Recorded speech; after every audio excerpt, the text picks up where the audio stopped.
उत्तरो गोपतिर्गोप्ता ज्ञानगम्यः पुरातनः śarīra bhūtabhṛd bhōktā kapīndrō bhūridakṣiṇaḥ.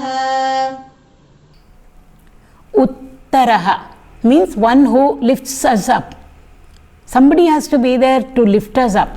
From where are we for the Lord to lift us up? We are all supposed to be drowning in the ocean of samsara, or we have got caught up in the forest of samsara. Different words used. Samsara sagara, samsara kanana, forest of samsara. When we enter into a thick forest, it's dark inside. The trees are all there very close to each other. The sun's light cannot come inside. Animals, wild animals are there. We do not know whether to go in which direction we should go. We have got caught in the forest of samsara. Somebody must come and do uddhara. They must take us out of this forest of samsara. Or we have fallen into the ocean of samsara. Beautiful ways of describing. Ocean is very difficult for anybody to locate us because of its vastness, and depthless also it is. Where we are, nobody knows. In Mukundamala, Kulashekar Alvar says, if I am floating on the surface of the water, somebody can see me and pick me up. But I am deep down, below, totally inside. So from top, even if anybody tries to locate me, they can't locate me because I am deep down inside in the water. Lord, you are the only one who can see me.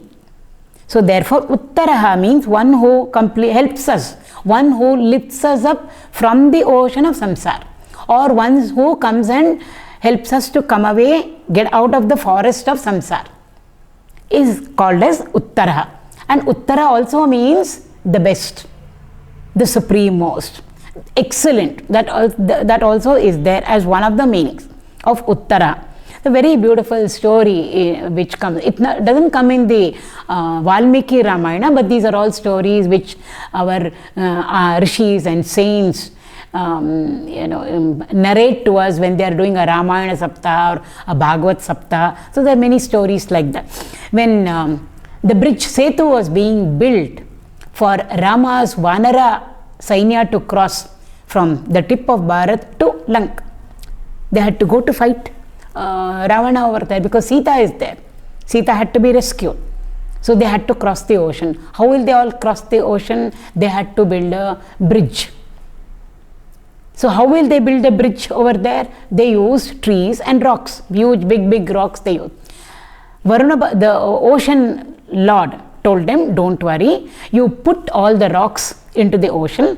I'll make sure that they are all held together. Because if we put the rocks, they will all disperse in the water. The waves will make them go helter-skelter. So I'll make sure that they are all held together. And also, anything that we put into the ocean will sink. Rocks sure will sink because they are very heavy. But then what did they do? They wrote Ramanam on every rock and tossed it into the ocean, and it floated. Why? Rama is the one who does uddhara of everything and every being. So there is no question of anything drowning over there. Even the rocks were floating over there just because of the name Rama written on them. They are inert, insentient things they are. So this is what they were doing, writing Ram on the rocks and then tossing them into the ocean. And therefore all the rocks were floating. Rama was seeing all these things.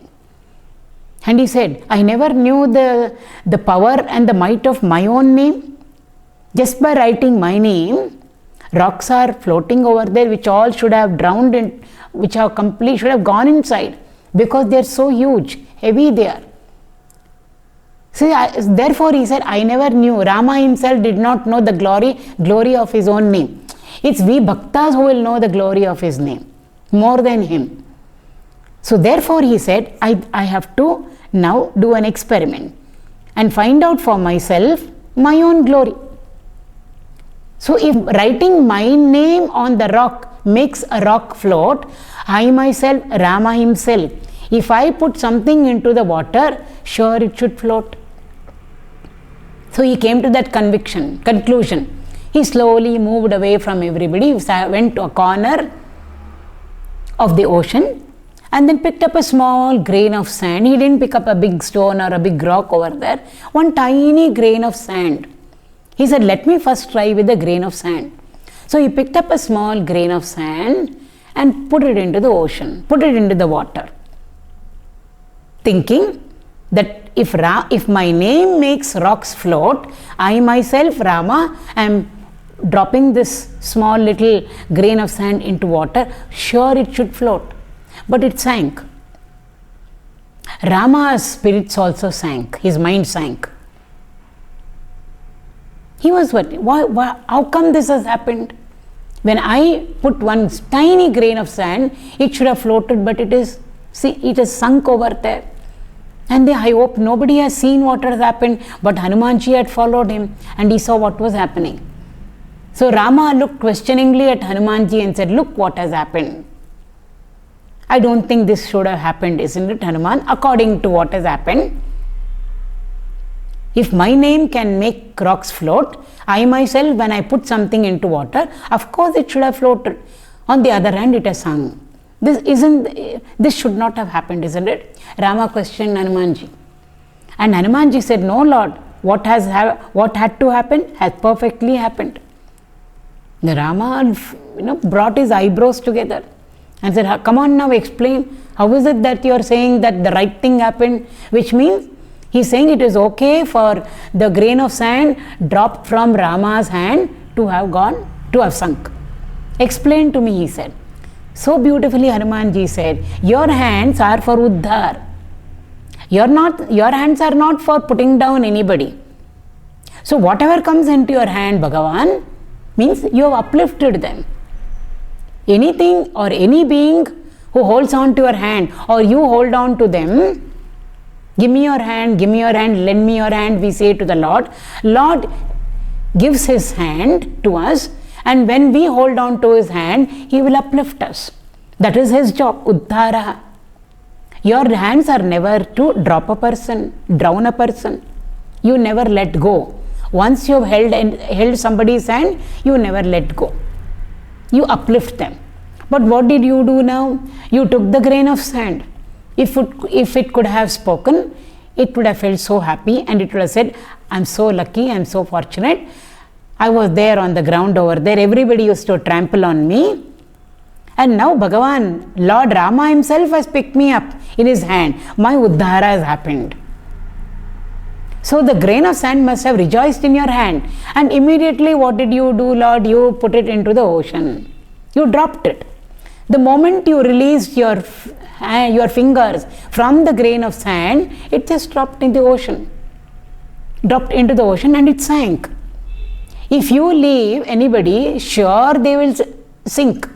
Sure they will drown. Whether it is a thing or whether it is a being, if you Kai bidadu in Kannada we say, if you leave your hold on our hands, you leave your hold on our lives, sure drowning for a person.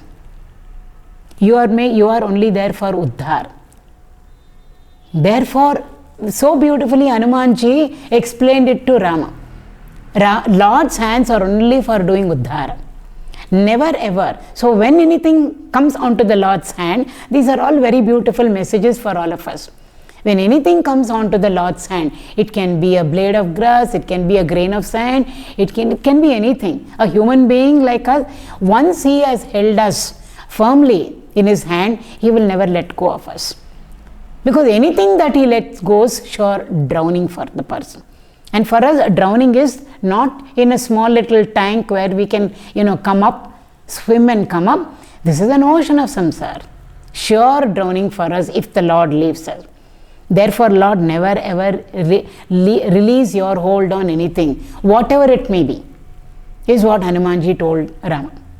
This is a very, very beautiful incident of Rama dropping a tiny little grain of sand into water.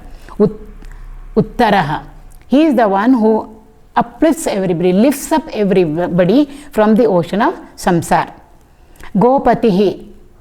Go stands for, we normally say go means cows. Cows means pullocks, etc. Pati means Lord. So Gopati actually means the shepherd, one who was a cowherd boy, one who looked after all the cows. In Vrindavan, the main livelihood was dairy farming for them. So Bhagavan looks after all of them. But Go also means Gopas. Go also means Gopis. So it's not only the animals over there.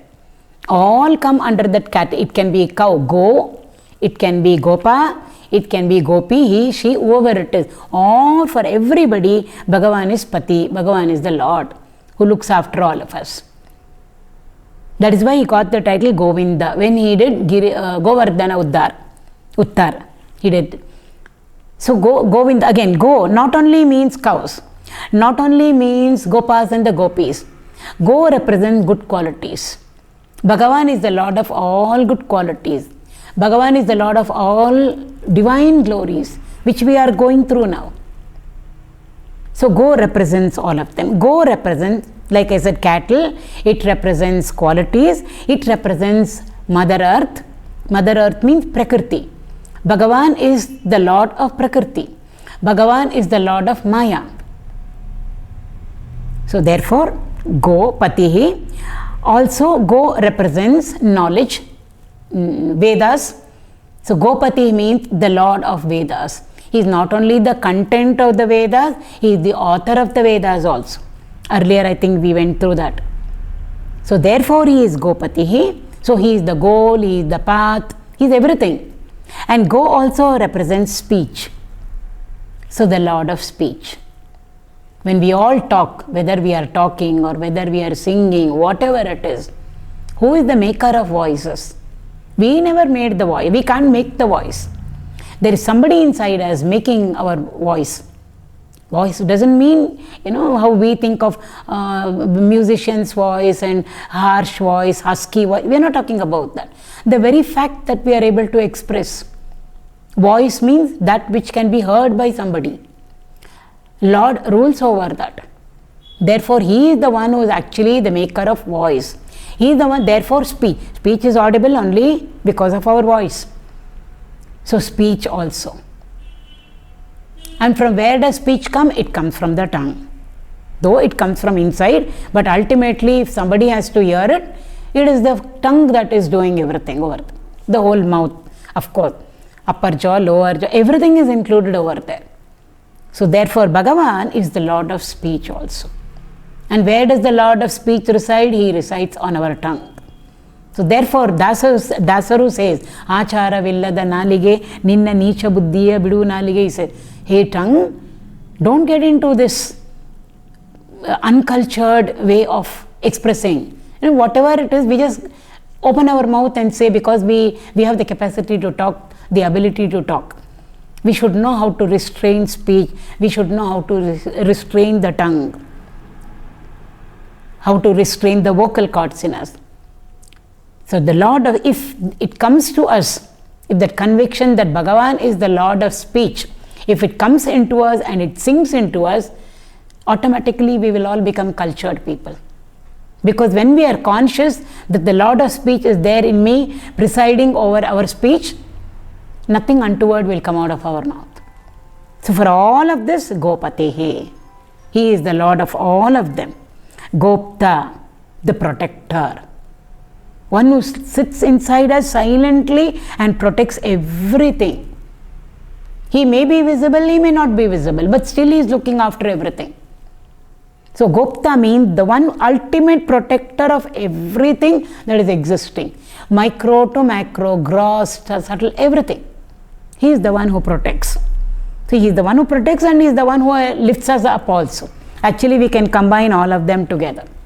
So Gōptā means one who protects all of us, the father and the mother of all of us. Tvameva mata cha pita tvameva. Because for us, father and mother is the parents are the ones who look after and who protect the children, who shelter them, give them what they need, etc. Bhagavan is the father of all fathers and the mother of all mothers. So Gōptā, he is the protector, capital P over there, of all of us. Gōptā, jñānagamyaḥ. Jnana means knowledge. Jñānagamyaḥ means one who can be attained to. one who can be realized, one who can be experienced only through the medium of knowledge, nothing else. All the others, yes, of course, we need them all, but they're all stepping stones for all of us. Ultimately, what is it? It is only knowledge that will help us all to reach Him. Why? He is knowledge. So, to reach knowledge, we need knowledge.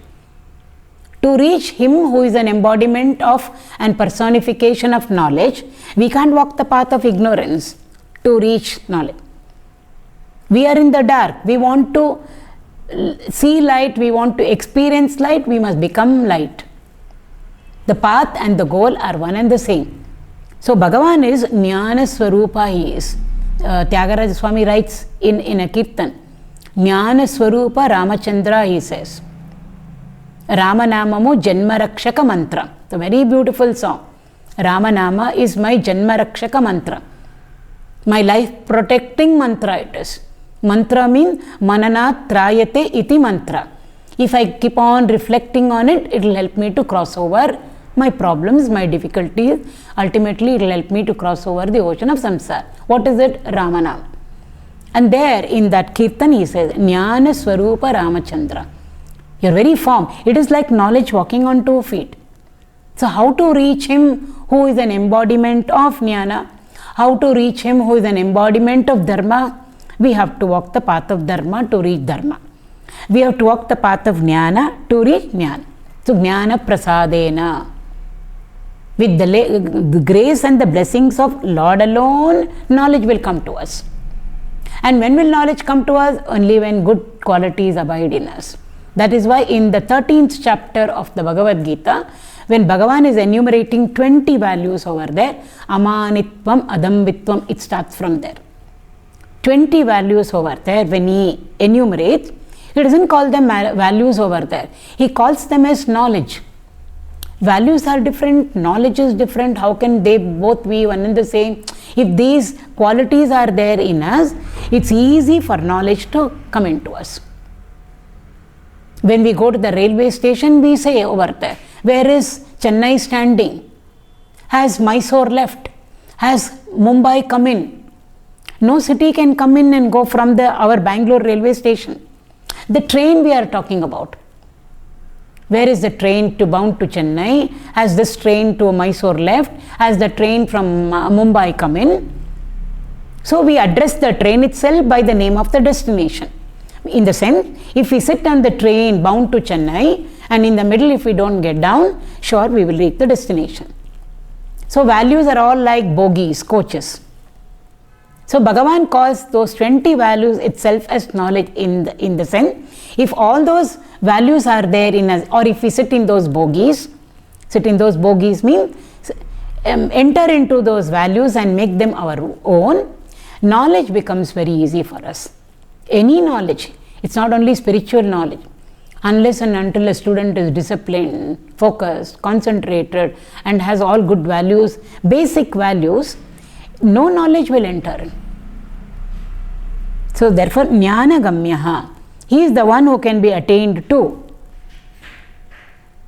experienced only with the help of knowledge, not in any other way. Jñānagamyaḥ, purātanaḥ, we have already gone through this earlier, the most ancient, even before time. This represents the time factor. When was Bhagavan? It's a cause-effect relationship for us. So we say our cause was our parents. They were there in time before us. Only afterwards we came. What was their cause? Our grandparents, their parents. So similarly we keep going back in time, going back in time, going back in time. Then finally, who is the father of everybody? Means who is the cause for everybody? Bhagavan alone. And when we come to Bhagavan, he is the uncaused cause. The uncaused cause is at zero time. Because there is no cause-effect relationship. The moment we think of cause-effect relationship, time comes in. Deshakala, and in space of course. So therefore, purātanaḥ means it's a way of saying even before time started, Gurudev used to say, Bhagavan is time ka baap. He is the father of time also, means he is the one who created space. He is the one who created time. Desha and Kala he created. It was not there earlier. So he is the father of Desha, he is the father of Kala. In space-time, we are all living. So in that sense, Purātana, most ancient. Most ancient doesn't mean very, very, very, very old. How old is Bhagavan? Thousands of years old. It's not like that at all. These words are more, they're not descriptive, they are indicating something to us. So therefore, he is the one who was there even before time. Time came from him. Śarīra bhūtabhṛd. Again, śarīra bhūtabhṛd. Bhṛd means to look after, to maintain, to nurture, nourish. Śarīra bhūta. Once all of us, śarīra means body. Body doesn't mean physical body. We have a physical body, mental body and an intellectual body. The physical body is made up of gross matter. Mind and intellect are made up of subtle matter. But both belong to the realm of matter. How did these bodies come to us? The body, physical body, mind, intellect, because of the permutation and combination of the 5 great elements. Therefore, śarīra bhūtabhṛd means he is the one who looks after the very 5 elements whose permutation and combination are all bodies, gross and subtle. Mineral kingdom, plant kingdom, animal kingdom, human kingdom, gods, semi-gods, all worlds put together. Everything, things and beings, all are nothing but a permutation and combination of only these 5 great elements. Who maintains them? Who nurtures them? Who is the one who created these 5? Bhagavan alone created it. First he created them in their nascent state, elemental state. In the elemental state, even earth element we can't see, subtle. The Panchadashi talked about it. So the 5 elements were first created in their nascent state, in their elemental state, where all the 5 are subtle. Subtle means not available for us to see, hear, smell, taste, touch. Then what happened? Each of these 5 divided into 2. One half remaining the same, the other half again divided itself into 4. Then there was a giving and taking between them. I give you something, you give me something. So all the 5 of them in their subtlest state, elemental state, all are subtle. They are not the 5 Panchamahabhutas which we are familiar with. All the 5 of them, first we are told, divided into 2. One half remaining the same, the other half again broke into 4. And then the 4 parts of each one of them, they exchanged. Then we, after that division and exchange, we have our 5 Panchamahabhutas. The 5 elements, earth, water, fire, air and space. Wherein space is the subtlest for us, earth is the grossest for us. So who looks after them, who maintains them, who preserves them? Anything that has been created must be looked after. He alone looks after everything. So śarīra bhūtabhṛd. He not only created, but he looks after them also. So he created, he is looking after them, and out of them have come this entire world of things and beings, all worlds, things and beings. Finally, where will it go? It will all disappear into him. Śarīra bhūtabhṛd, bhōktā. Bhōktā actually means enjoyer. Means whatever we all enjoy in our lives, actually it's Bhagavan who is sitting inside us and enjoying. Here enjoyment doesn't mean all the wrong things that we do and then we enjoy. I cheated in the exam and I got 100 marks, therefore I am enjoying. That is not the enjoyment that is being talked over here. When we take to the right path, we are on the path of righteousness, we are on the path of dharma. It may be difficult, hurdles are there, challenges are there, obstacles will be there, but still we are not compromising on our values, and then we walk the path, sure a sense of enjoyment will come to us. Even while walking the path, and afterwards just the karma phala will come. At that point of time, not only we are enjoying, our scriptures tell us, the Lord who is there in you, or the Lord who is there in all of us, it seems that like He is enjoying. He is so happy that we are on the right path. And therefore when we are enjoying, it looks like He is enjoying. When we are happy and dancing about, it looks like he is enjoying and dancing. Noduva nota ninnadu, Dasaru says. I am not seeing and enjoying. You are the one who is seeing and enjoying. In that way. And also bhōktā means he is reveling within himself. He is so established in his infinite glory. So he is reveling and reveling and reveling within himself. Reveling means to always be in a state of bliss. But in reveling, in doing Ramana, we don't need anything apart from ourselves to be happy. In Krida, in sports, we need something else, either a thing or a person, wherein we have to establish a relationship between ourselves and the thing, or between ourselves and a person, and then we enjoy. Krida, it is called sport. For sport, we need something other than us. For reveling, we don't need anything other than ourselves. We just sit down and revel within our own selves.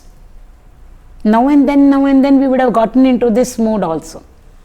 So Bhagavan is the one who is reveling and reveling and reveling always. So bhōktā, capital B it is. Enjoyer, capital E it is. So he is the one who is enjoying. Kapīndrō, the lord of the monkeys. It is Lord Rama. Lord Rama is the lord of all the monkeys. Though they had a king called Sugriva, ultimately, who is the one who commanded over the entire Vanaras? It was Bhagavan Rama himself. Therefore, who is the lord of the monkeys? Lord of all the Vanaras is Lord Sri Ramachandra. So, Lord Rama, Rama's avatara is indicated over here. Bhūridakṣiṇaḥ. Dakshina means to give away something. We say dakshina, we must give dakshina to the Pandit because he conducted the puja for us, etc. So dakshina can be in cash, dakshina can be in kind. There are varieties of dakshinas, quantity wise, quality wise. Quality should always be good. Whatever we give should be the best. But sometimes something holds us back. We don't want to give as we would like to get in our lives. I want lots. But when I am giving, I will give only this much. That miserliness will always be there in us. But when we expect from somebody or when we want from somebody, we want more. She gave me only this much, or I got only this much. I expected more. But what about from our side? We justify it. Bhagavan is not like that at all. Bhūridakṣiṇaḥ means he gives, largely he gives. When he gives, it comes into our life like an avalanche. Why? He is magnanimous. He doesn't have a heart, if at all we can use these words. He doesn't have a small little narrow mindedness, a small finite heart blocked, suffocating, which will never think beyond me or beyond the ones who are near, around us and about us. He thinks always large. And what large does he think of? He thinks of all the 14 worlds. Why? Everything is his. He is the father of all things, every being. He is the father of all. He is the mother of all. Therefore, when he gives, how does he give? He gives in plenty. They always say, when Bhagavan gives, he gives in plenty. Sometimes we can't even contain it. That much he will give to us. We are the ones who are very, very miserly, conjuice, and give only little. Bhagavan is not like that at all. He just gives away. In fact, he gives himself away to his devotee. He says, I am Bhaktadina. He may be Maya Adhisha, Lord of Maya, who's got Maya under his control. And we are all under the control of Maya. But he is Bhaktadina. He will just give himself up to his devotee. How much of himself will he give? He gives all of himself to the devotee. So much so that the devotee and the Lord are not two. They become one and the same. Advaita philosophy. The highest giving away it is. So anything that the Lord gives to us, we see, oh, I got so much by the grace and blessings of the Lord. We use those words. So Bhūridakṣiṇaḥ means he gives. He just gives to all of us. And also it means karma phala data also. He gives to us. He never holds back anything. She or he deserves this karma phala. Why should I give? Let me keep it with me only. Or I'll give only this much. Bhagavan doesn't do that at all. Whatever we deserve in our life, neither less nor more, he gives to us. That itself is called as giving in plenty. In the Upanishad it comes, when we give, how should we give? We should give in plenty. So bhūridakṣiṇaḥ. He gives, he just gives away, and finally he just gives himself away to the devotee. To what extent? To the extent where we can't make out the difference between the two of them. There is no differentiation between the Lord and his devotee. Both of them may become one. So with this, the 53rd verse is over. The 54th verse we will take it up in the next class.